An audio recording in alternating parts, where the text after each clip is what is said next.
I think as moderator, I'm going to try to do it a little bit differently. I think we're going to try to have a dialogue with you, most importantly, rather than a monologue. We're here because we want to dialogue. We want to talk together about the concerns that you have, about the concerns on mass surveillance and privacy. So we really would like a discussion rather than just presentations. I'm going to, before going to Joe Kanatachi, who is the new UN Special Rapporteur on the right to privacy in the digital age, and for his opening keynote, I'd just like to quickly introduce Anna Biselli from Netzpolitik, who is going to speak. We have Harry Halpin from W3C, who is going to, I guess, give his personal views on this. And we have Daniel O'Brien from the Electronic Frontier Foundation. They are all, I know, passionate speakers, and they're going to come into your, I think they're going to respond to some of the dialogue that you have. We're going to have a really, hopefully, a very good discussion. Before we get going, I'd like to ask the people in the room, who are you, where are you from? Are you from, what's the makeup of the audience? It's very important for us to know who you are. Is anybody here from national security institutions, agencies? And are there any hands there? I guess there are no hands there, but would you tell us if you were? I guess not. Is there anybody from law enforcement here? Put your hands up. At least half a hand? No? Okay. Okay, now, is there anybody from government here, representing the government? 1, 2, 3, 4. Oh, good. Now I know who you are. Thank you very much. You might need to come into discussions. But of course, you don't have to speak for the other stakeholder groups that I've just mentioned. And I mean, are there any people from technical community here? From different parts of the technical community? I can see no, one. Okay, thank you. It's good to know. Academia? Okay, 1, 2, 3, 4, 5. Okay, that's good. Academia. And then civil society more generally? That would probably be the whole room, wouldn't it? Okay, and that's great. So at least we know who we're dealing with. I also like to think the national security apparatus are here in spirit, in that they're probably. I'm talking into a microphone, so I imagine there's some record being made. Okay, so thank you for that. Right, let's get going. This panel should work on its own without me, so I'm going to pass the floor straight away to Joe Kanatachi, again the new UN Special Rapporteur on the right to privacy in the digital age. It's exciting. I don't know whether this one is one of your first engagements, Joe. I don't know, but you'll tell us. Perhaps you can tell us also, in the context of your presentation, how you became the Special Rapporteur. I mean, what was the momentum for that new post, and perhaps some of your vision for the next years. Thank you. Okay, well, that's a completely different presentation to the one I prepared, but who cares? Good afternoon, everybody. If you don't mind, I'm just going to walk around. This is supposed to be the land of samba, but I don't think I could samba, to save my life. But it's good to be here. It is, I don't know, if it's certainly my third or fourth speech of the day, and I think that this week is going to continue to shell out that way if my schedule is anything to go by. Frankly, why after 35 years of working in the field did I get to be made Special Rapporteur? I don't know, I think part of the truth is that I belong to the club which goes by, you don't have to be crazy to work here, but it helps. And it's actually part of what we have been up to. I mean, we have been trying to work on various areas of privacy and data protection for the past 35 years. We now started off at the Council of Europe 30 years ago with the recommendation on data protection and the police. What I wanted to do, though, actually, in my presentation today, Lee, I'll get back to some of the questions you asked later during the Q&A, if that's okay. I wanted to get people to think about why some of the questions need research, right? I'm actually, when I was thinking about what to prepare about today, I thought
discussions between the United States and China. Now, please think about about a very simple fact, that when you have fiber optic cables, and I am old enough to have seen most of internet data traffic shift from satellites to fiber optic cables, we have everything going through fiber optic cable.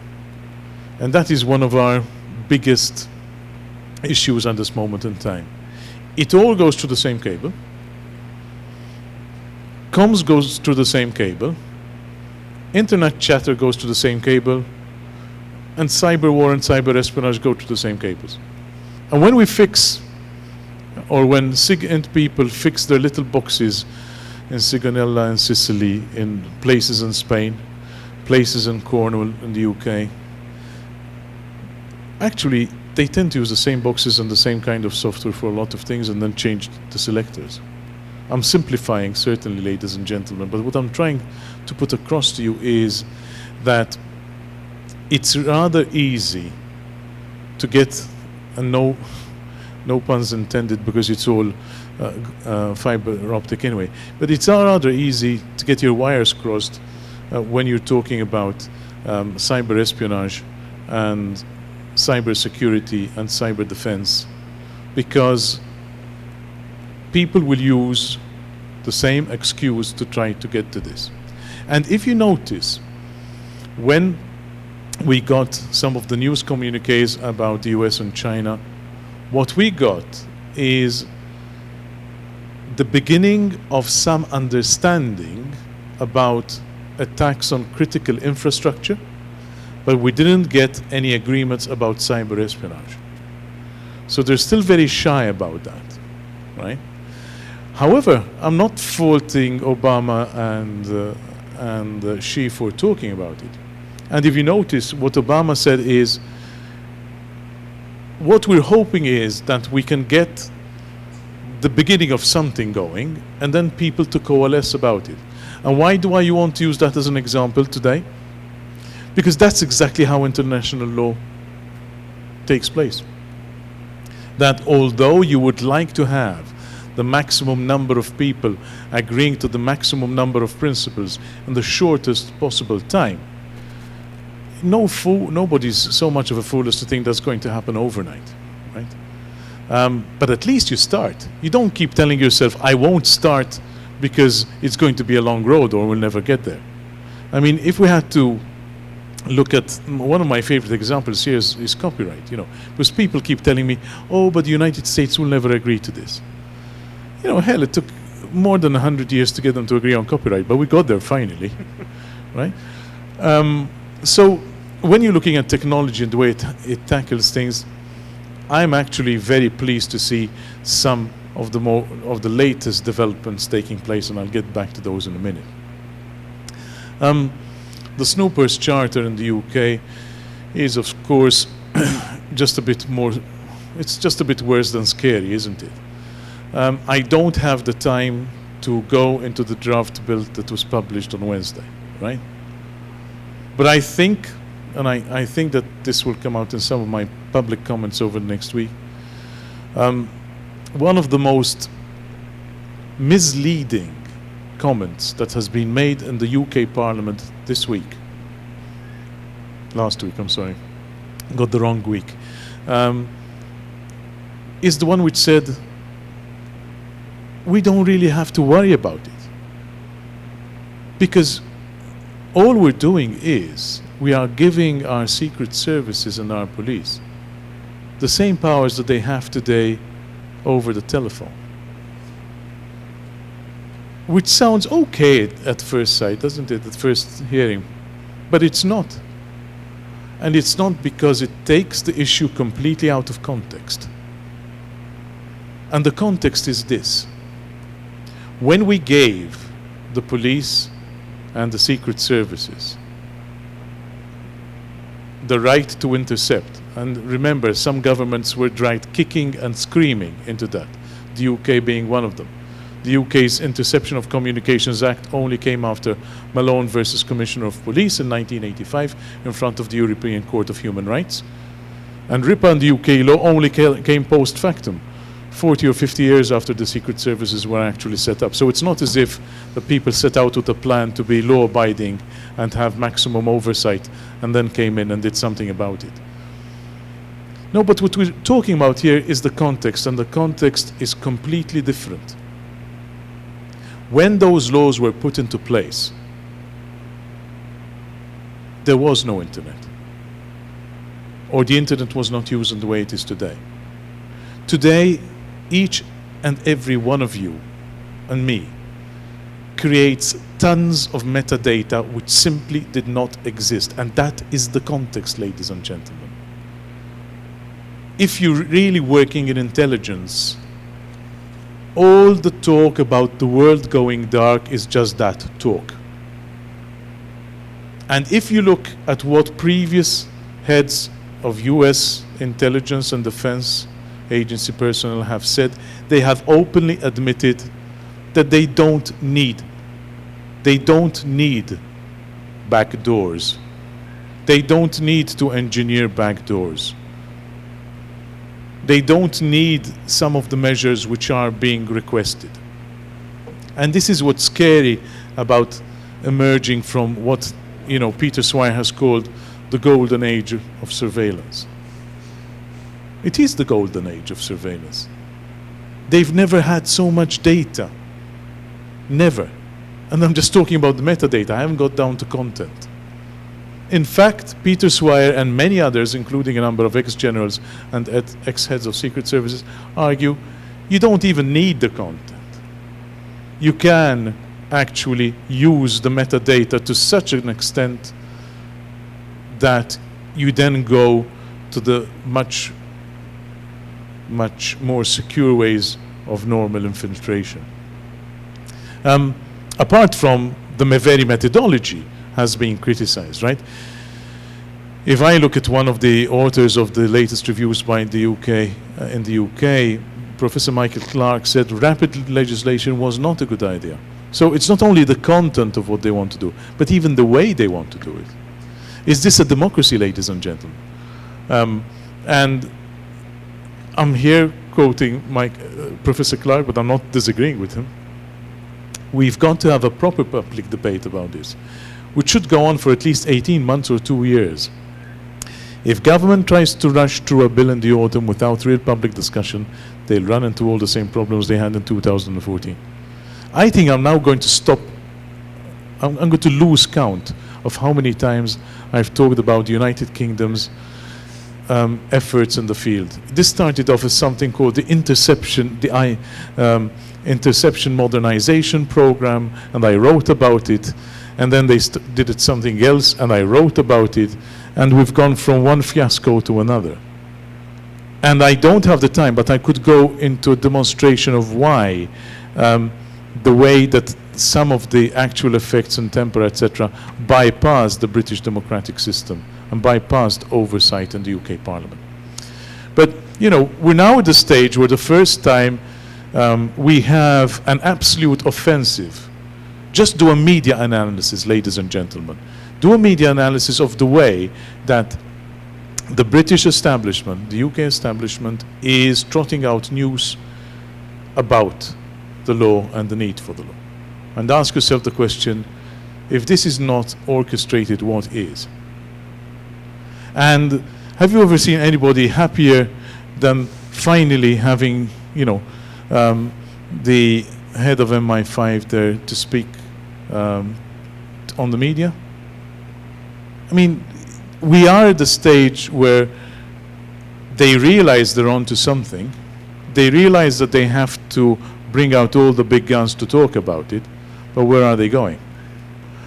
But I'm not here to talk about the UK. The UK is just flavor of the week for now. France has brought in a law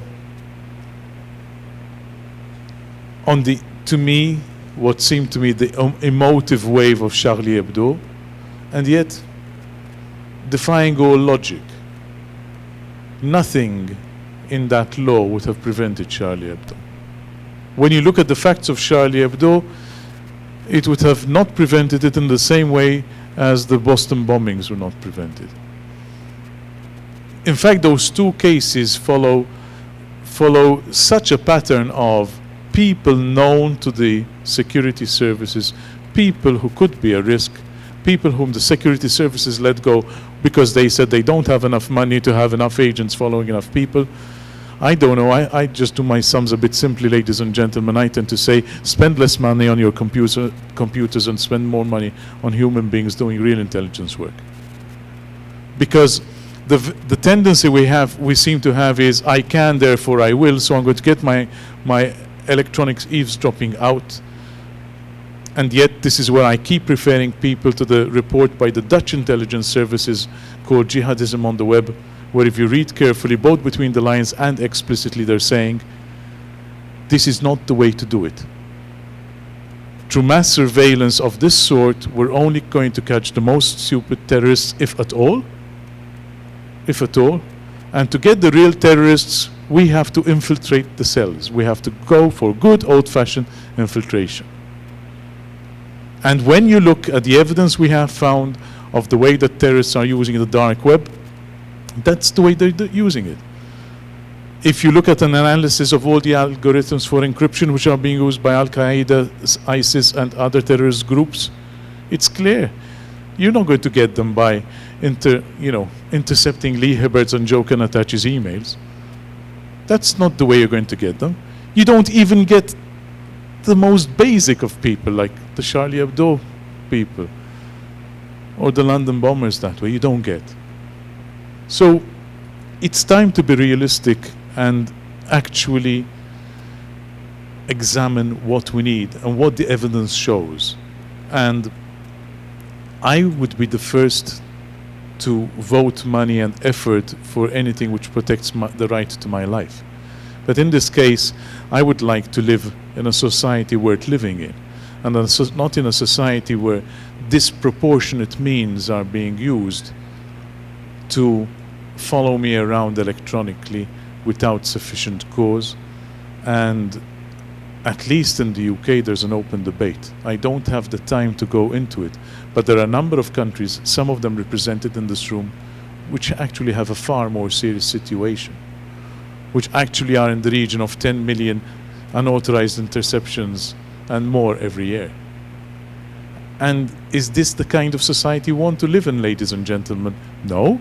And if not, then please give me the evidence, right? I could go on over here, but I just wanted to stop for a minute and talk about why windsurf is wrong. Windsurf went on the record last year saying, and I'm going to read this: privacy may actually be an anomaly, right?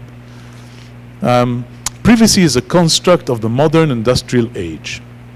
In the past, his thinking goes, people lived in small, self-contained villages, where pretty much everyone knew who was dating the baker's daughter and what the sheriff had for lunch. It is only when populations started migrating en masse to cities that anonymity emerged as a byproduct of urbanization. Okay, now I'm not going to do a plug here, but I'm short on time, right?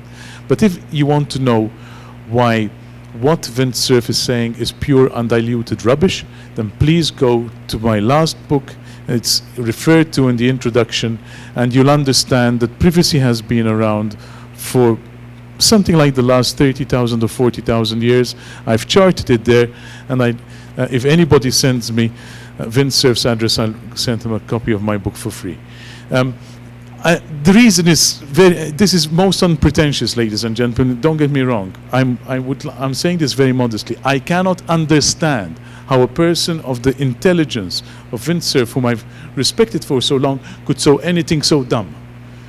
It's just dumb, ladies and gentlemen, that you just show yourself to be ignorant of the way that the Aboriginals have lived, of the way their information ethics and privacy have developed over the past 30,000 years. You go down all the space of history, you look at the Chinese, you look at the Japanese, look at everybody else on the planet, even look at the Americans if you wish, and you arrive at that conclusion. I'm sorry, we just have to call a spade, and it's time we start doing something sensible about the matter. Which is why, for the Chinese, of course, 2014 was the year of the horse. But for me, 2014 was the year of encryption. I'm not Chinese, and I like to look at the things that I'm interested in. So just think about it. And we know that the stories are much deeper here, right? But we have Google and Yahoo working together on encrypted email. We have Apple defying the FBI and offering encryption by default on the new operating system. And stop for a minute, ladies and gentlemen. What is the new UK law going to mean for people like Apple? And a number of other large US firms. Have you looked carefully at the new UK law if it goes through in the way it's currently drafted? It means that they are repeating or making more explicit the powers they already claim for themselves in the current RIPA 1994. And it means that they are expecting to be able to coerce companies into helping them facilitate certain things, which can be construed in the widest way possible. That's one of the things which makes it scariest.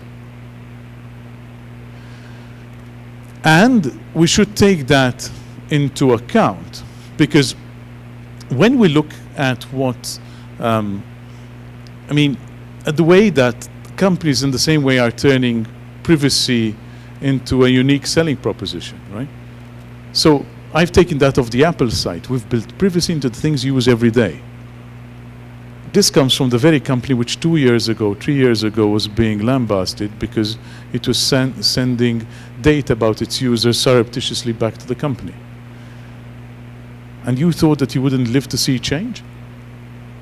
Today these people are the biggest advocates for privacy, and Tim Cook goes around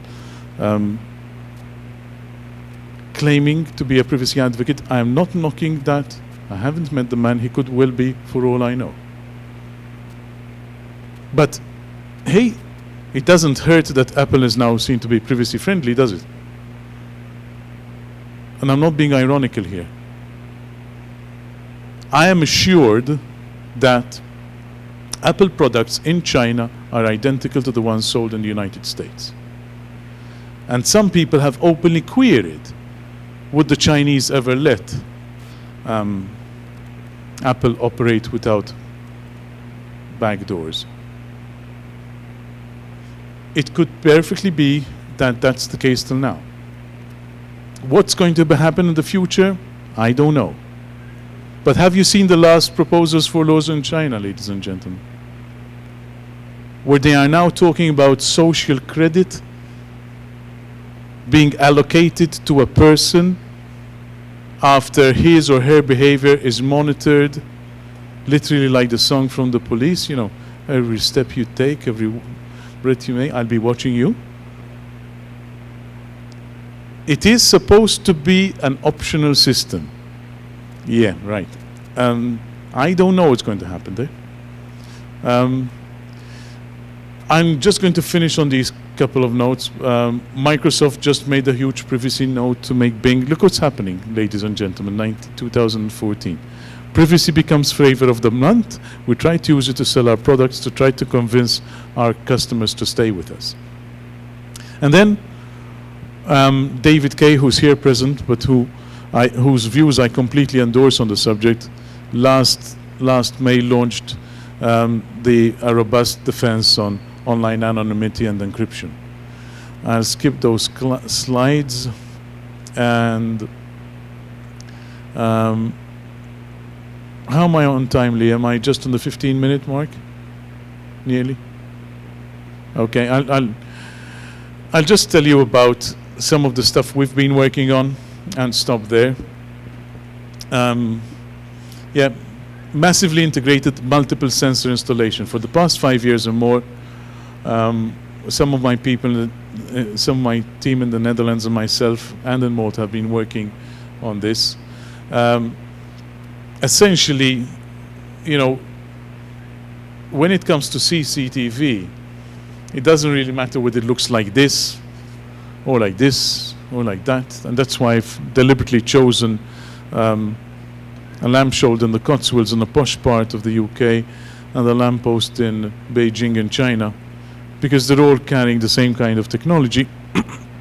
And sometimes the police does give the game away when it marks its van as conspicuously as this. Thank you. That helps. It's useless, spending hours finding nice pictures and then the luminosity is spoiled. But it's when we start linking the video from the CCTV and putting it and hooking it up to audio from microphones in and around the ground. And now we have microphones in a number of European forests, and plans to have microphones in other places, and microphones in a number of European towns, ladies and gentlemen. Today in the Netherlands we have microphones in some towns which are capable of zooming in on not me but Lee, because I would be walking along, and if I'm laughing, it doesn't matter. But if Lee goes along and starts shouting at somebody because they're late in their PowerPoint presentation, that's a sign of aggression. Camera pans, tilts and zoom onto Lee. That technology has been around for years now. Only it's being made more use of. And then if you start linking all the sensors for detection of radiation, explosive gunshots, etc., you can have sensors for potassium, sensors for bombs, sensors which can tell you if there's a bomb at 50 meters, so on and so forth. You take those sensors, you put them together, you link them up with several databases, you put them into a control room, you get MIMSI. And of course, for those of you who, like myself, carry one or more mobile phones, geolocation is what then brings it all together. And once you've put all that together, do you have science fiction? No, you don't have science fiction. You have Chicago, you have New York, you have London, you have Beijing, you have Shenzhen, and the list of cities goes on and on, ladies and gentlemen. We've started there about 7 years ago, and it's going on. And if this is the kind of city you want to live in, fine by me. If it's a choice that citizens consciously make, fine by me. But all the research we're sitting on, and that is why I started talking about evidence-based policy making, all the research we're sitting on suggests that citizens don't want this.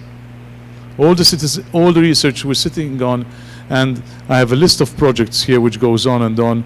We have over the past 5 years, 6 years, carried out tens of thousands of online interviews, thousands of face-to-face interviews, hundreds of focus groups, and they all suggest the same thing, that people still care about privacy. So if they care about privacy, and if there is no real hard evidence that mass surveillance is bringing in the results that are being claimed for it, why are we seeing laws rushed through or proposed in so many European and non-European places? With those remarks, I'm going to stop there for now. I've got plenty of more slides, but when you ask the right question, I'll come out and give you some form of an answer. The real answer that Lee is after, which is what are my plans for the future, you'll have to come to the rest of the sessions in this IGF, Lee. Very much, Joe. Thank you for your keynote. Very good. And I think I know from your slides what the plans are for the future. I've very kindly agreeing with the panelists that we're going to turn to you. I know some of you in the audience. I'm not going to pick you out, but I would really like that you take part in this discussion. It's your session. I hope that Joe has triggered your imagination and your views. I want to have your views, perhaps to Joe now. And I'm looking at you as I speak, and I'd like to bring in the panelists too, and they will come in accordingly on different points. But my question, I guess, to all of you, I think, why do we have a full room? I think we're all concerned by mass surveillance. I guess if there's a lot of academic and civil society people in this room, it's because they're concerned about mass surveillance. So, mass surveillance is alive and well, Joe. That's what you're saying, really, isn't it? So, what I'm saying specifically is, and I won't mince my words, is that many governments at this moment in time are putting in new laws to legitimize that which they are already doing. or which that they would plan to do. So yes, mass surveillance is not only alive and well, but governments are finding ways of making that the law of the land. So my question is, will it be, I mean, it can be necessary and proportionate to have mass surveillance. That's what you're saying. That's what. No, that's not what I'm saying. No. What I'm saying is it can be necessary and proportionate to have targeted surveillance. Yes. And what I'm saying is there's not yet any evidence which convinces me that it is necessary and proportionate to have mass surveillance. Excellent. That's what I was trying to. Thank you very much. Now, please, I'd like to put your hands up, please. I can say 1, 2, 3 straight away. I'd like if the gentleman in the middle with the glasses, please, first, and then the lady after, and then the gentleman there, please. Your name, please, and your question to all of us. Hi, I'm Marcel, and I would like 2 copies of your book. One so that I could send to Vinsurf, I work for Google, and the other so that I could read. Thank you. Thank you. Excellent. Okay, the lady. 2 sales. The lady next to him, I think, just by, yeah. Thank you. Your name, please. I'm beginning to regret that I don't have royalties on this book. You know, it's just one of those academic projects. You're not a lady, Chris, please. No, Chris. I was confused. Maybe because I was sitting directly behind one, so it looked like apologies. a different arm. Apologies. Chris Marsden, University of Sussex. Joe, I'm interested in your opinions on, and without being specific, on why it is, given that what's happened in the last 2 years is, as you say, a lot of ex-post legislation designed to legitimize what had been going on to a large extent because of the Snowden leaks or the Snowden revelations. Why is it that parliamentarians are so extremely compliant? I wouldn't say what are they scared of, but why is it that they are being so extremely helpful? Can we excuse it because of technical ignorance or the fact that they don't think for some reason they don't think there are votes in privacy? I'm just interested in whether you could speculate a little bit, without being too particular, about why it is that this is being accepted so easily. Because it's only once we know the reason why Parliament's being so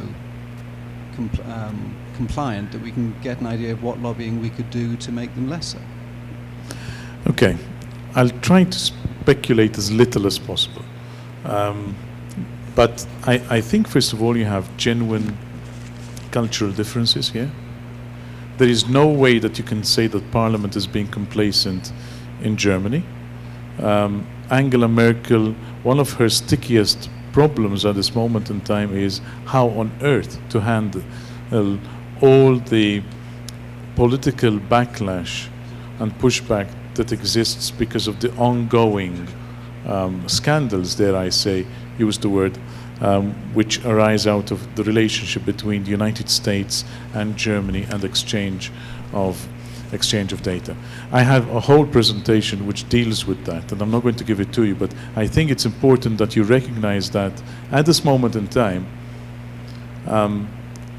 Merkel has had to at least publicly suspend some cooperation with the United States in exchange of intelligence, has had to publicly take a stand where she says that her position in the European data protection reform package is opposite to that of David Cameron, who says it's not business friendly enough, and the Germans say that it doesn't protect enough.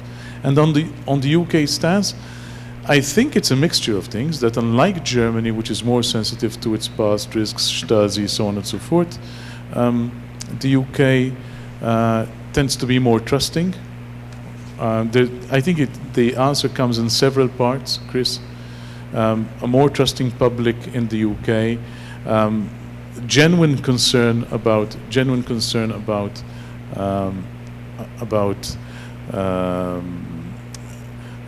the effects of security, and genuine ignorance in some areas. I am actually surprised by the fact that some questions, some pretty hard questions, have not been asked of the people who are proposing the legislation. And I think that David Anderson in the UK has given a very correct answer, which is, this is what the police and other people want. Now we have to decide whether we want to give it to them. And you can only reason as to why you don't want to give it to them if you can give hard facts and you know what you can get with metadata alone, without going for content and interception in an unwarranted way, as is being expected in some cases. I could go on, I won't, but please remind me, because there are a couple of things which I'd rather not go on the record about, but that would be speculation. Thank you, Joe. We have the gentleman over there, and then we're going to go to Anna and then to Harry, please. Good afternoon. My name is Gustavo from the Universidade Federal do Rio Grande do Norte, from the research group on internet law. And my question goes to Professor Joseph, and it's about anonymity. The Brazilian Constitution forbids anonymity in the context of the freedom of expression. Still, judges and lawyers and legislators have given many ways, many interpretations to this law that effectively I can go to the internet and express my opinion anonymously. So the law is, well, the law actually permits it. Still, some legislators are trying to effectively forbid anonymity on Brazil, on the internet. You would have to input your name and some of your data to express your opinion. So my question is, what do you have to say to those legislators, both in Brazil and in other countries, who are trying to prohibit anonymity? Thank you. Joe, before you start, we don't have that much time, so I'd like to come to the panelists as well as yourself for some quick responses, because there's lots of questions in the audience. So if you give me a quick response, and we go to the panelists, we'll go back to the audience, if that's okay. Thank you. Yeah, I'll be as brief as I can. I would very respectfully say that is one part of the Brazilian Constitution which I would recommend be amended. I would very respectfully say that it does not. This thing has died. It must be those politicians, but am I back? Okay. Kidding apart. I would very respectfully say that for them to understand how important anonymity is, you have to examine what happens to people when they don't have anonymity. And threat of retribution, fear of retribution, actual retribution at several places, several instances, have persuaded me that anonymity is a very, very valuable tool, which is why I appreciate the efforts of all those Brazilian judges and lawyers who have somehow found a way to, quite frankly, from a legal point of view, manage to find a case for anonymity where the Constitution would say there is none. Thank you. Hence encryption and hence the discussion on whistleblowers. Anna, please, then Harry, and then Danny. Thank you. Okay, I want to just shortly comment on the why are parliaments so obedient thing.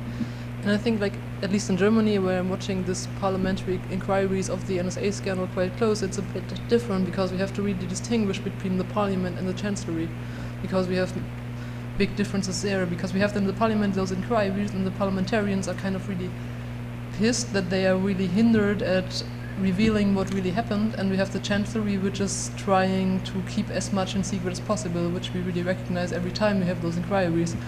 And I think the reasons why the chancellery is trying to do this are not so secret, or we don't have to guess so much, because in Germany they are kind of the boss agency of the Foreign Secret Service, of the Bundesnachrichtendienst, and they have those cooperation with the NSA, and they did a lot of things which are against the law. And so if they did things that are against the law, it's partly also their fault, and that they really don't want this to come out. And another thing is that, like, the German secret services are kind of saying they are depending on the other secret services, like the British ones and the American ones, and we had those quotes from the president of the Foreign Secret Service in Germany that, yeah, without the Brits we are blind, so even if they are spying on us, like, we can't cancel our cooperation, and we can't do anything that will make that they are kind of angry with us, and they want to cancel their cooperation, because then we have a problem with that. And that's kind of, I think, causing the obedient nature of, especially in Germany, the chancellery, which is reacting to the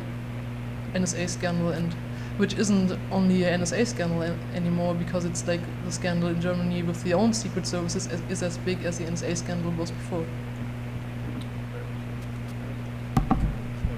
I mean, again, I think these things are mostly historical, right? So Britain actually never fully entered the Enlightenment, right? They don't have a constitution, and they're still ruled by a queen. It's actually a quite pathetic state of affairs if you think about it. And so essentially, Of course, the ruling class of Britain, would like to stay in power. And, given that their empires collapsed, one of the few things they have on the market to everyone else is intelligence on other countries and on of course, their own citizens. So I think, they have a very clear case for pushing these laws through. But I don't think Brazil should Brazil democracy of Silva is a good step forward. We all agree, but my question to the audience here, particularly to those studying law, is, in Brazil, the week after Marco Civil was passed, there was a raid on a server, the Savara server, where disk drives were taken due to the minister, I think, of public affairs or federal, and in fact, I forget the exact name, but essentially there was a server seizure. And why was the server seized? The server was seized because there were activists, actually of a left-wing nature, on the server. And I think what you actually see motivating a lot of the mass surveillance, what makes the parliamentarians so obedient is, of course, the fear that if they don't pass more surveillance laws, they could be blamed and could be considered weak on terrorism. But actually what you see happening on the ground is not, and this is where the UN rapporteur is particularly correct, that these laws in any way, we have very little to no evidence that they actually help prevent terrorism. In fact, good old-fashioned infiltration, which is another thing to talk about, seems to be the only thing that, you could make some arguments for. I wouldn't. But what they are useful for is they're very useful for controlling the population, particularly your internal population, and spying on other countries. And this is a game that every country wants in on. Right? The U.S. just has an advantage because all of Silicon Valley is in the United States. And given that there's massive reasons for every country, including Brazil, to basically repress dissidents, and which is funny because, Dilma was, of course, declared a terrorist in her youth. To repress dissidents and call any political enemy terrorist, I think the real question is, how can you patch up these legal frameworks? Even the legal frameworks we saw presented this afternoon had giant holes in them around national security, intelligence agencies, and the police. And these exemptions are big enough for any country to drive an apparatus the size of the NSA through. So to be honest, it seems like a dead end, to me at least, to pursue legal remedies against this situation, which is, of course, why I work on encryption, open standards for encryption, and free and open source software, such as the ones used by Calix and RiseUp and other people, the LEAP project, in order to enable people to communicate with encryption, regardless of what rights their silly government decides they have or not, or other citizens may not have, because I think these rights, the rights for freedom and privacy, and to exist without surveillance, pre-exist any ridiculous legal enshrining of these rights, and therefore should be preserved regardless of the legal situation. And the only way we know how to preserve these today is currently technical. Thank you. Danny, please come in on this discussion. I think. Sure. So I think we've sort of concentrated on the idea of how do we actually achieve sufficient political oversight of these growing mass surveillance infrastructures. And I think one of the key problems right now is that the place that this has grown and the opportunity for this to grow has been as a branch of espionage, has been part of the intelligence services. And the intelligence services for many, many years since their inception have really existed in a somewhat lawless location in the nature of society. There's very little rule of law, there's very little oversight, and what oversight there is constrained by the ideas of a secret state, of a classified state. So when we talk to politicians about this, it's kind of interesting because after the Snowden revelations, as I have to officially, that's like one word at this point, the Snowden revelations. After the Snowden revelations, the response we got off the record with politicians whose job it was to oversee the surveillance systems was one of relief, because now they could at least talk to other people about it, right? Now that they could consult with technical experts, and technical experts would sit and say to them, look, these are the consequences of the things that you've been signing off, right? When the surveillance infrastructure comes to you and says, we'd like to collect phone records that are 1, 2, maybe 3 hops away, and it's for national security, it's actually hard to spell out the consequences of those situations. When the great and good of Vint Cerf, and I liked how his picture appeared above my head when you mentioned his name. He always looks kind of sepulchral. But anyway, when the great and good talk and make these fundamental errors about privacy, what you have to understand is that for politicians, they're trying to cope with very, very complicated technical ideas when they're not even allowed to talk to their own staffers about it. So it's very understandable that ultimately that they get captured. And this is what we see in this new range of legislation. The legislation that we're seeing going through in France and in the UK and even in the US really risks being less a regulation and more simply a description of what's going on. So you have this combination of the secret state essentially defining the terms of a very powerful system that isn't just about catching spies anymore. It's being a tool that could be used in any aspect of an open society, culminated with a sort of inertia where this surveillance system has existed for over 15 years without any oversight. So it's very easy for the experts to come in and say, we're only trying to preserve the status quo. One of the things I think is most interesting about the Investigatory Powers Act in the United Kingdom is it defines for the first time the state's ability to hack into individuals' computers and hack into corporate systems to conduct what it describes as bulk machine interference.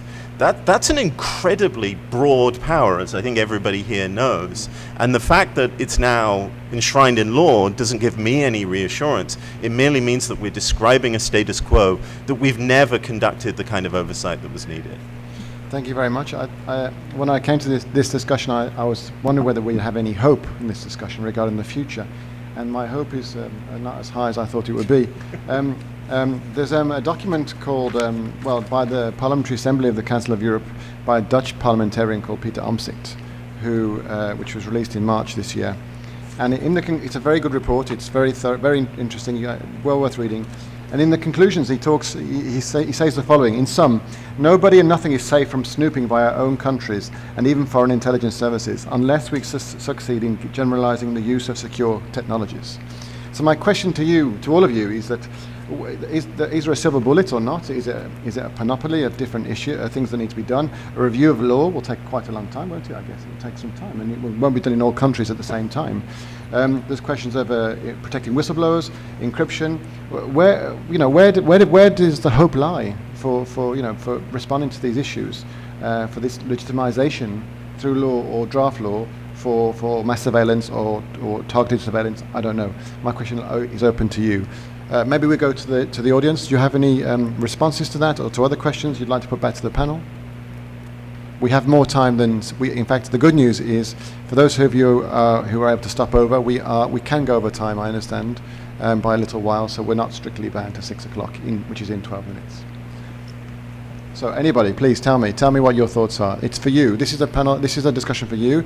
It shouldn't be a one-way discussion. Yeah, but Lee, you are asking them to solve this problem. They might be a bit quiet. Yes. Well, tell me, is there hope in this room? Not much. Well, I mean, okay, please. go for it. Marilia, and then Harry, please. Thank you, Lee. I like it very much, your speech, Harry. I just think that there is no dichotomy, really, between using technical solutions to protect your privacy and fighting for better laws. I think these are just two different playing fields.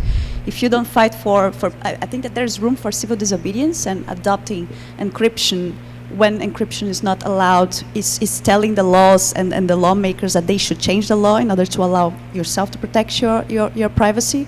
But at the same time, I think that if we say that this is the only solution, first of all, you're just taking out the responsibility of the states to create better laws, and I will protect myself. And just think that different people, they don't have the same level of technical expertise in order to use encryptions or even to know the importance of encryption. Just think about so many people in the developing world that are thinking about having any access at all and that are accepting internet.org because they don't have another opportunity to have access to anything. So if we think about these different realities, I just think that if we say this is either or, it's dangerous to go this path. So I think that there are different playing fields to fight for technical solutions and better laws as well. And just a quick question to Joe. You mentioned the importance of concrete data and research for the process of not only developing better laws, but also for the work that you're doing.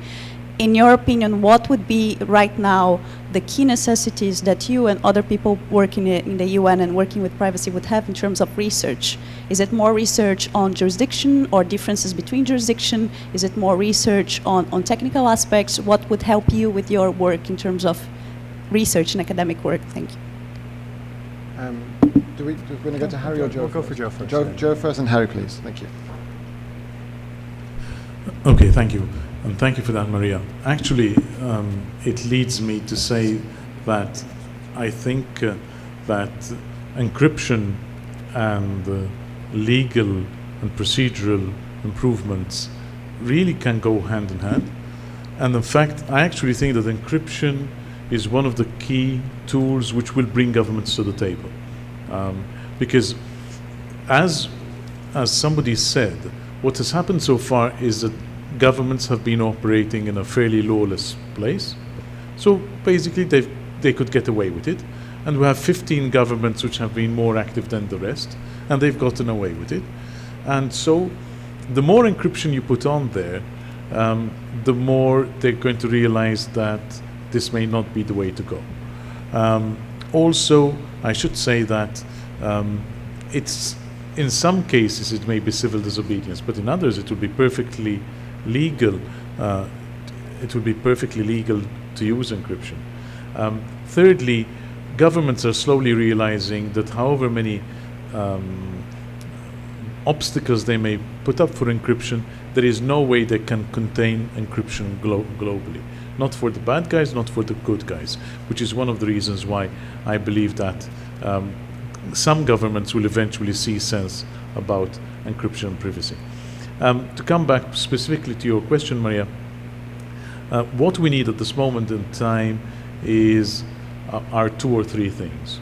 One, documentation of new laws and new initiatives which are being introduced. Some of this is already done by Privacy International, Human Rights Watch, etc. But there's never enough, right? And even though we have a bunch of people in the Netherlands and others in Malta, in the end, the United Nations is only going to give me 3 staff members. And I'm considered to be lucky to have 3 staff members. So when we're putting together the data, the hard evidence of what is going on, we need to know infringements, we need to know loopholes in the law, we need to know technical safeguards, we need to know also the differences between countries, also in order to help persuade them to come to the table.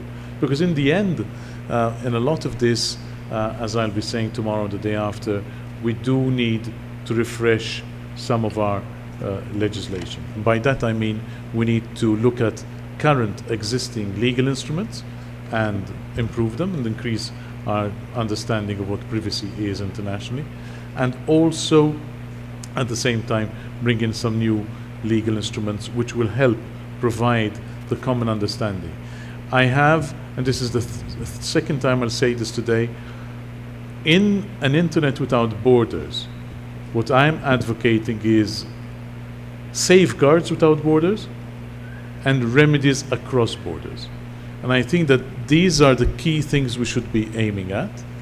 In order to achieve that, the only way you can do that at international law is through a treaty. Other than that, all the bilateral things we can do can help. Bilateral, multilateral at regional level, like European level, can help, but it's not enough.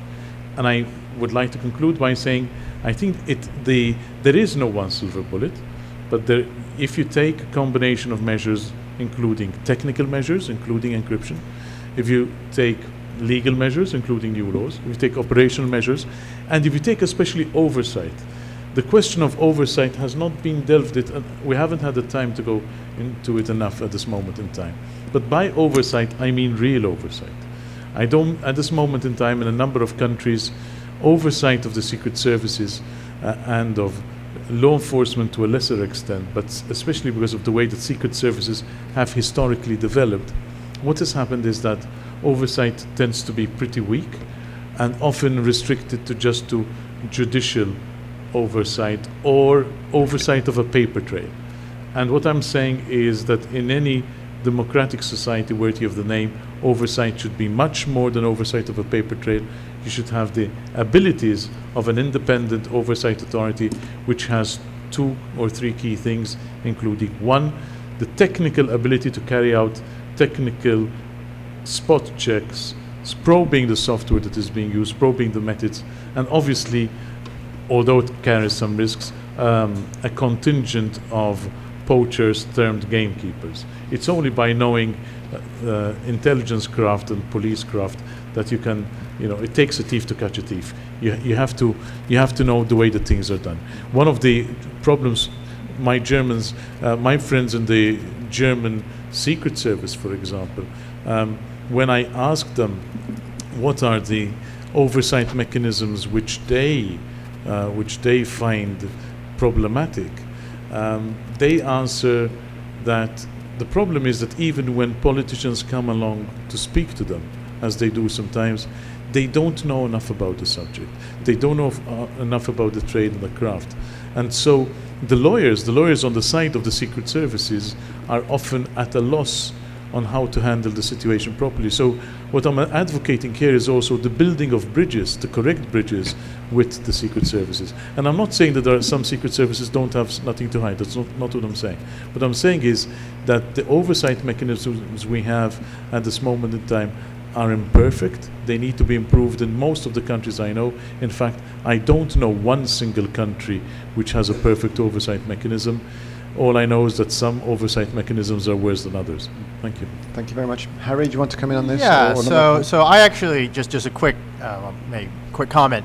So actually I do have a lot of hope, just not in the legal apparatus right now. So we've seen over the last year or two, we've seen a number of initiatives, some from EFF, many from industry, and many from the grassroots, from hackers and other developers, to basically enable easier to use privacy enhancing technologies and to put and increase the strength of encryption everywhere and deploy it en masse. So that, previously, while only a very small percentage of internet traffic was encrypted, we're seeing vast gains in that being done. And those are being done primarily by increasing the amount of encryption deployed in open standards like those we created, W3C and IGF, which are done in an open process. So we know they're not being subverted. And implemented with open source code. So we know there's not a backdoor and we can check the code. That's really important. And we're seeing vast gains being made there. And in fact, if I were a government and I was looking for an economic model for how I could succeed in the 21st century, rather than being some sort of, rather than having to deal with this sort of new generation of cyber colonialism and cyber espionage, which is actually what we're seeing develop now. If I were, say, in Brazil or in Africa or anywhere else, I would be actually encouraging the use of encryption. It's the only way you can defend yourself, really, against hostile intelligence powers. And that this actually could be a giant way for countries to gain self-sovereignty and self-determination again, in an era where they're rapidly losing it to this massive sort of NSA-style global secret state apparatus. You, as a small country, will never, ever repeat the success that the United States has in doing this, and the Five Eyes in general, but you can fight back. And I think the technical solutions are quite key there. However, I do think that the long-term solution will not be purely technical. The long-term solution will probably require replacing the current policymakers who do not understand technology or who are frankly cowardly in front of national security and quote-unquote terrorist threats, when we all know the real threats facing the global order are actually global climate change, a current economic crisis, real threats, not threats we use to scare children and justify mass surveillance. If we have another generation of policymakers emerge and get rid of the current ones. And these policymakers actually understand technology, can make laws which are in harmony with technology, and as Snowden put it, inscribe fundamental rights into the protocols themselves and get mass deployment for this. I think we could have a lot of hope. But right now, we're still waiting for this generation to emerge. Yeah, so until code becomes law. Anna and Danny, do you want to come in on this? To respond? Yeah, one short comment. Please.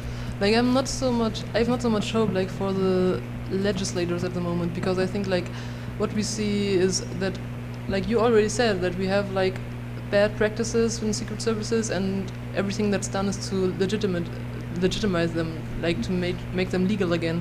But like I have one kind of hope that's in litigation, because we see more often that people are suing government and people are making things that laws have to be changed. Like we got rid of the data retention directive on the European level. That doesn't mean that we didn't get like the data retention in Germany afterwards, but it's like a signal that you can reach something by going to the court and say like that is not applying according to fundamental rights. And we have this also with the safe harbor ruling of the European Court of Justice, and this is kind of sending out a signal that like a normal person, which is like Max Schrems, a student of law, can go to the European Court, not to the European Court of Justice, but to a court, and then like make this decision ruled invalid. And that's kind of a hope I have, that this serves as an example for more people to follow. Thank you, man. Danny, do you want to come in or not? Yeah, so from an organization that does all of these things, so we try and build technology like Let's Encrypt, which will hopefully increase the percentage of encrypted traffic over the internet by tens of percent. And of course, we've conducted litigation for over 15 years to try and rein back many of these practices. I'm sort of in support of all of those things. But there is one other, I think, important aspect to this, right? Which is that, we totally support the right of technologists to encrypt and create new technologies which challenges and pushes back this kind of pervasive surveillance. But we don't want them to go to jail for it. And that's why it's important to try and reestablish the norms, to try and take the fact that we have pre-existing human rights standards which have something to say about the nature of mass surveillance, that it is unnecessary and disproportionate in the way we see it right now, and that those human rights principles should apply even to a new situation that is developed after they were first described. So, we and a bunch of other civil society groups here formulated a set of principles, the necessary and proportionate principles, to try and show how human rights actually apply in the nature of communication surveillance. And what I think many of us see as the important part of this, because it is an international problem, is to try and re-establish this idea, which we're seeing triggered in the CJEU decisions and elsewhere, that from an outside point of view, examining this in terms of human rights, what we're seeing here is it is a violation, and it does have to be reined back within the existing international legal norms. We have comments from the floor. We have Marcel, and then we have Luca Belli. Excuse me, do you want to give the... And anybody else for that matter? Okay, three at the back. Three at the back, okay, thank you. Marcel. Maybe we take a couple of questions. Yeah, perfect.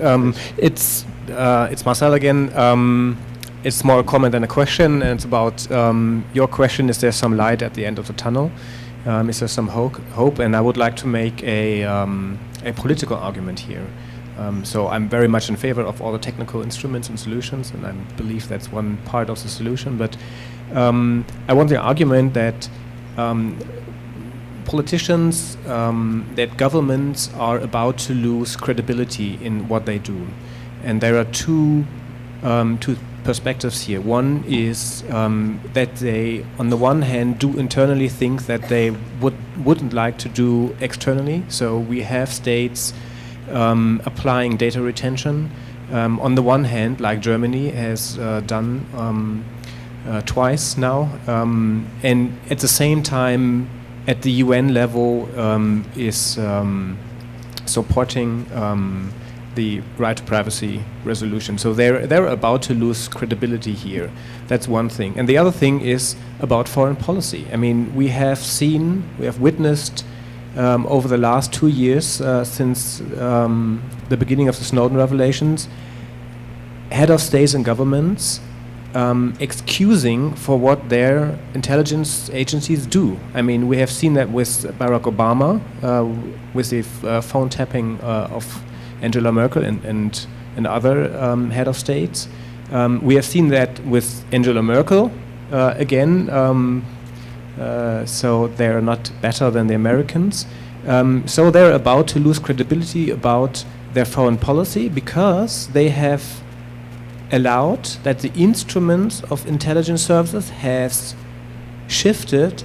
been transformed into actors of foreign policy. And that brings them in a very difficult role because they are not longer they are not longer able to control these instruments because they have become actors. So they are losing credibility on the foreign policy base. And I think that would be one major incentive for governments to regain oversight and control over the agencies and therefore to restrict the way they work. Thanks. Luca Belli, behind you, please. And Luca, if you can be brief, we have three lovely ladies at the back who want to take it. I don't want to impede the lovely ladies to speak. So quick observation. So over the past 15 years, there has been an increase in data collection. And that increase started after the Patriot Act was actually adopted in the US. So my observation is that there is a coincidence between the private sector interest of collecting the highest number of data and surveillance and law enforcement agency to also have the private sector collecting the highest number of data. So it's a win-win solution for both government and private sector to collect the more data possible. And in a scenario of Internet of Things, where now there are currently 25 billion connected objects, the number will double in a couple of years. And also, if you have all these objects transmitting traffic, internet traffic, which is encrypted, wouldn't it be simply easy for both government and, let's say, telecom operators to slow down all the encrypted traffic in order to discourage the adoption of encryption? And so to avoid such a scenario, which is actually in countries where there is no net neutrality law that prohibit discrimination, is something very easy to do. So how would you avoid the scenario in which encryption is simply discouraged by throttling down all the encrypted traffic? And politically speaking, what would be an interesting strategy to avoid such a scenario? Let me just come back to the panel very quickly.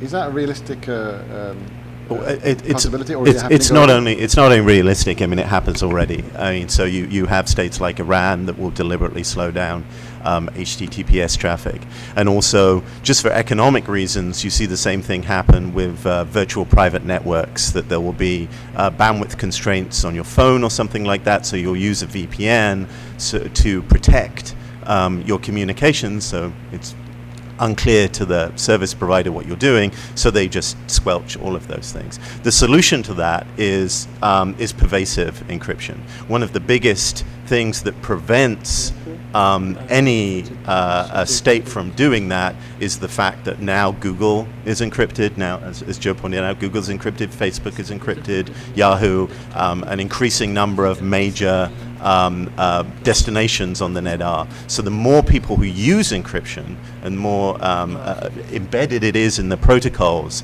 it becomes much harder, not only just to limit people's use of private communication methods that encryption enables, but also to be able to discriminate between different services. It's another way in which encryption can help protect other state initiatives like net neutrality.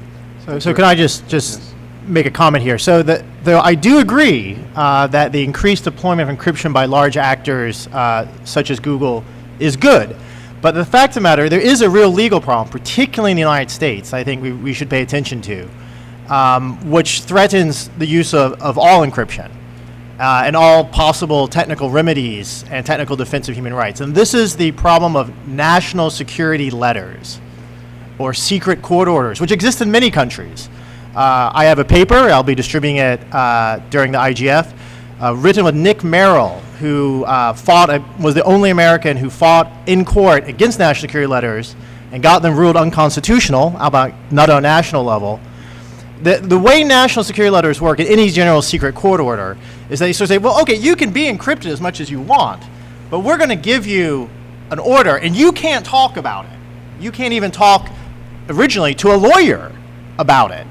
And you definitely can't tell your users about it. But you as Google, or you as a small provider, a small business, such as Nick Merrill's Calix Institute, you're going to have to basically hand over your key material so that we can get all the data from your users, regardless of whether you encrypt it to the server or not, or you even encrypt it at rest. As long as you have the key material, then you have to give us so we can take that data, and then you essentially have a gag order not to talk about it. So I think there's two solutions here, and I'd like to ask of people what they think of them, because I think these are important, not just for Internet of Things, but just for really simple things like checking your email.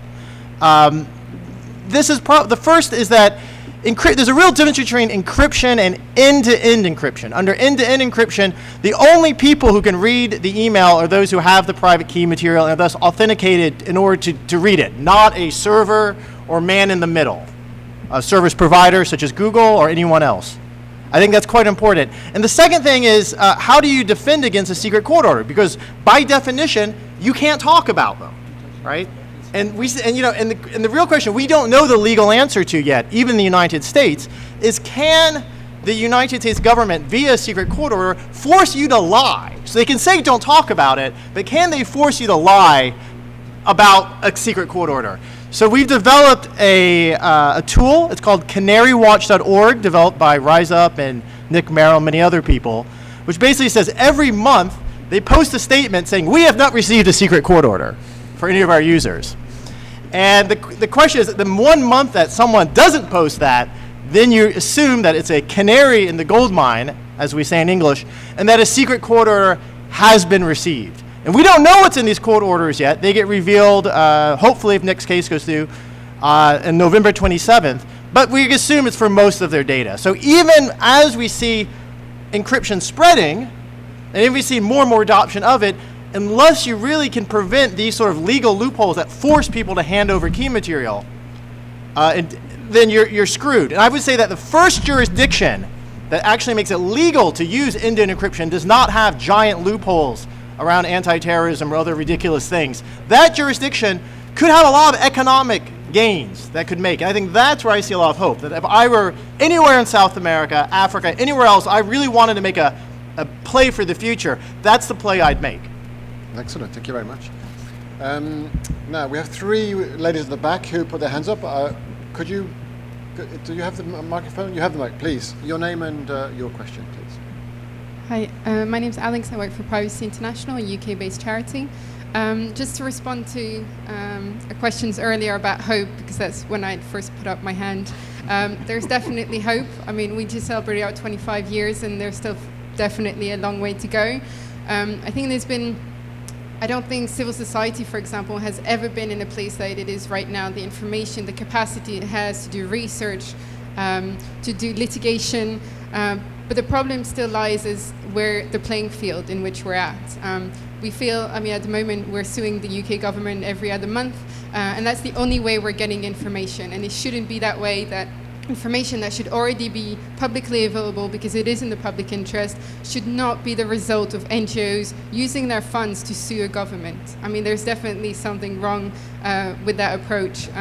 And that's one of the things that we need to keep working on, to call for the transparency. I know it's been an issue that we've talked about today, the lack of transparency about what governments are doing, because I feel like sometimes we're a bit 2 steps behind, because once we legislate on one and we've won one fight, they actually come out and say, actually, we're doing something quite different, and they show that they have different capabilities. And so that's where discourse and the work that we're trying to do is a bit counterproductive because they're not being transparent as to what they're doing. And so the fight that we're fighting is always a little bit behind it. We need to be actually a step ahead.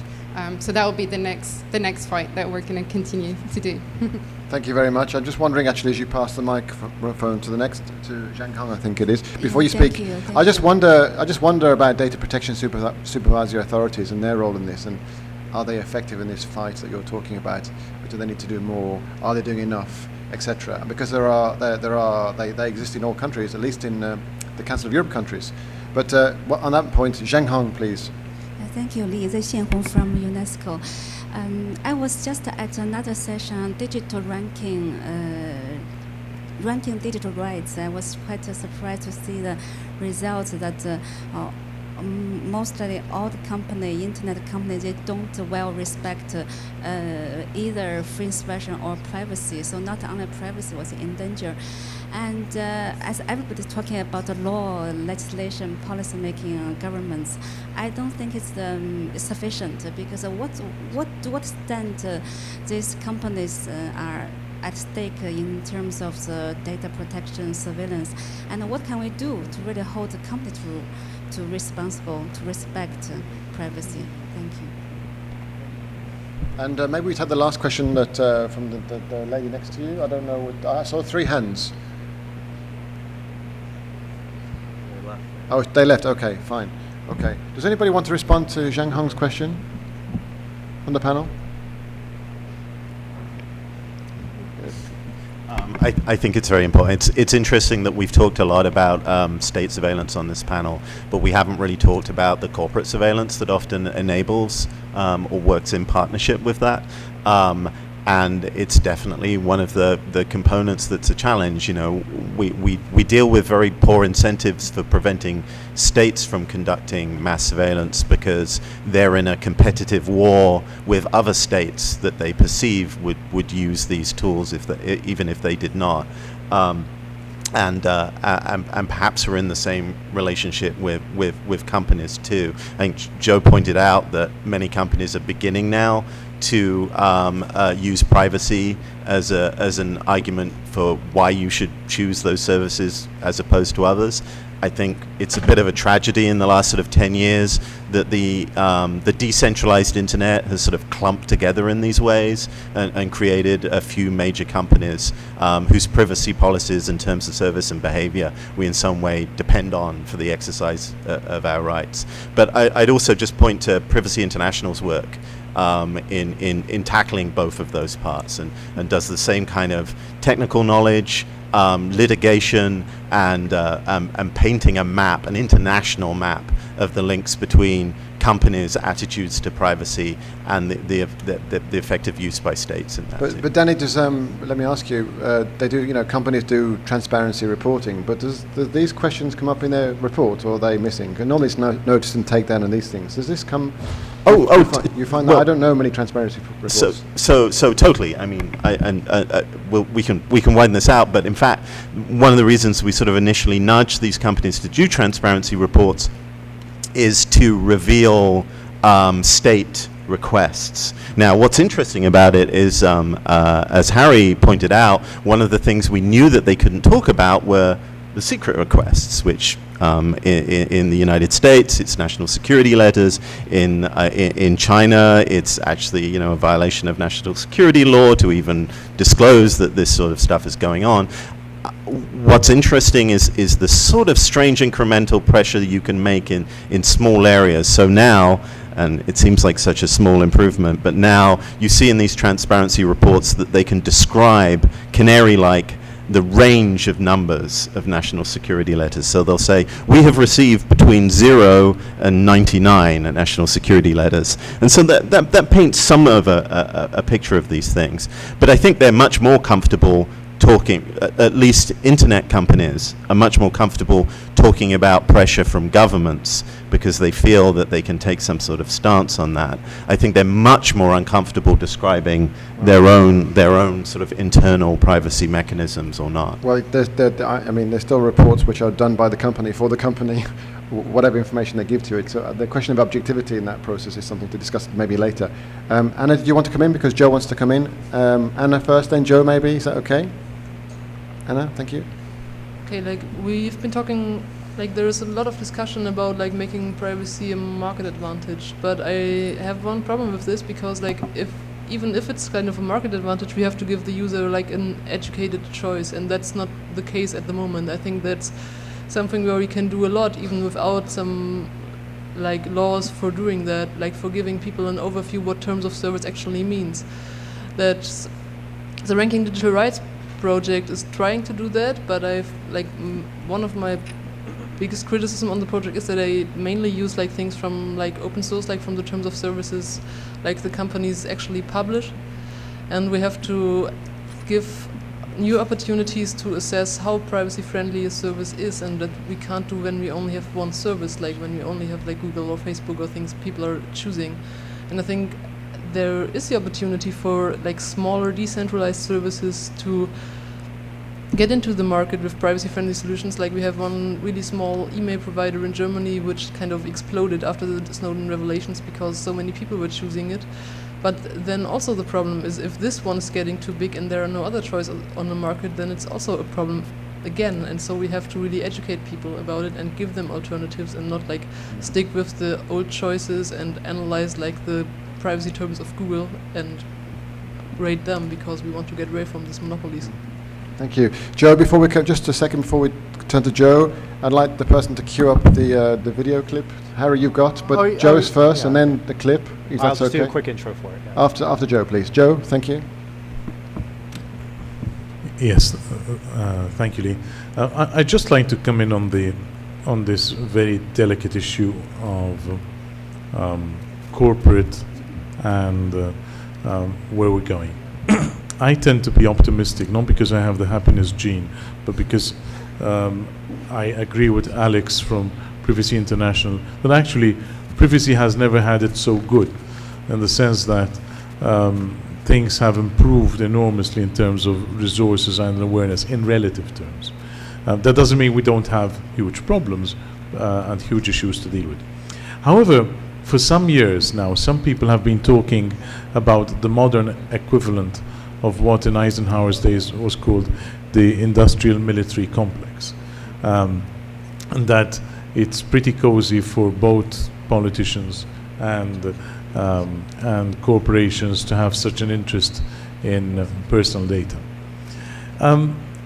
Yes, possibly, but there seem to be some indicators that since money makes the world go round, and since there could be considerable commercial advantage from marketing yourself as privacy friendly, then actually I think we could be in for some very interesting times, and I'll stop by describing those times. On the one hand, at this moment in time, I dare say that many companies, at least those that I know, would sincerely drive for a way where they don't have to give data to the government. That being said, if you then turn to them and say, okay, so you are for reforming government surveillance laws, but what about your own practices? Do you think your own practices in profiling people are disproportionate? That is when I think they're going to start to get pretty itchy. And to tell you the truth, the job of privacy rapporteur is actually to tackle both subjects. And I don't know, as one of my old law professors used to say, pleasure's yet to come. Thank you. Thank you, Joe. I'd like Harry. to just introduce, so I'm here on behalf of Calix Institute and Nick Merrill, who fought these national security letters. And I would say what you can do if you're concerned about corporate surveillance is don't use the large corporate servers if possible. Instead, support local open source based providers who will do things that no major company will do. In other words, they will defend your privacy, till the end. And I would like just to say that we do have cases of this. Nick was one of the few people, despite all of the money that Google has, they didn't fight the NSLs, really. while a single person running a small internet provider in New York City took it up as far as he could over 10 years. And I think that we need more people like that, more companies like that, who are willing to put it on the line. And then we need lawyers, hopefully some of you guys, and government officials to support these companies and not let them be crushed by the the overreach, but also, I guess, the oversight of the intelligence agencies. So it's 1829. I think we are now going to conclude by, well, I will conclude, if I may, unless there's some burning things in the room, to say thank you very much to our dear panelists and to the UN Special Rapporteur. Thank you very much to you for coming. Great interventions. And to you, to the audience, for coming in and making it a meaningful discussion. The fact that you stayed here until 18:30 is proof that you really liked that discussion. You didn't leave the room. Yes. Sorry? You can't get out, maybe? You can't get. Oh, No, the door. Actually, get out the door is anytime. locked. Thank you. Maybe the door is locked. But on that, thank you very much, and I hope to see you each other again later in the week.